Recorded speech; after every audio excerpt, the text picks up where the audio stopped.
2016 সালের 1 জুলাই ঢাকার গুলশান এলাকায় ৭৯ নম্বর সড়ক কূটনৈতিক জোনের শান্ত এলাকা।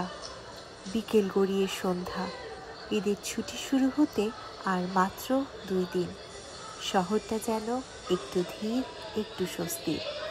আর এই স্বস্তির এক কোনায় একটি ছোট্ট ছিমছাম রেস্তোরাঁ, হলি আর্টিজান বেকারি।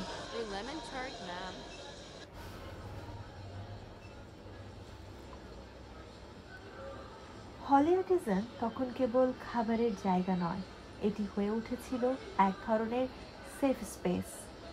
ইতালিয়ান পাস্তার গন্ধ, কাঠের টেবিল, উন্মুক্ত বাগান আর সামান্য আলোয় আলোকিত ভেতরের অংশ।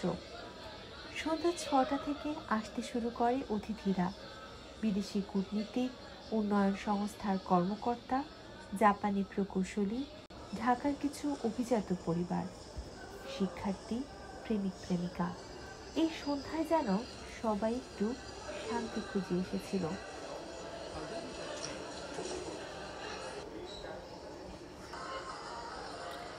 সেই রাতে হলি আর্টিজানে ছিলেন ফারাজ হোসেন, আবিন্তা কবির, তারিশি জৈন, 9 জন ইতালিয়ান নাগরিক, 7 জন জাপানি প্রকৌশলী, 1 জন বাংলাদেশি বাবুর্চি আর প্রায় 40 জনের মতো অতিথি। সব কিছু ছিল স্বাভাবিক। কেউ টেবিলে বসে মেনু দেখছেন, কেউ বাগানে ছবি তুলছেন, কেউ ভেতরে বসে সেলফ গল্প করছেন। তাদের মধ্যে কেউই জানতেন না মাত্র 2 ঘন্টা পর এই ক্যাফেটি পরিণত হবে মৃত্যুপুরীতে। এই পর্বে আমরা শুনব সেই রাতের প্রথম অংশ, যেখানে শহর ছিল চুপচাপ, মানুষ ছিল নির্ভার, আর অজানা একটি ছায়া ধীরে ধীরে এগিয়ে আসছিল। হামলার আগে ওই দিন দুপুরে ঢাকা শহরের কোথাও কোনো হুমকির খবর ছিল না। কেউ জানত না নিও জেএমবি নামের একটি সন্ত্রাসী গোষ্ঠী নতুন করে সংগঠিত হচ্ছে।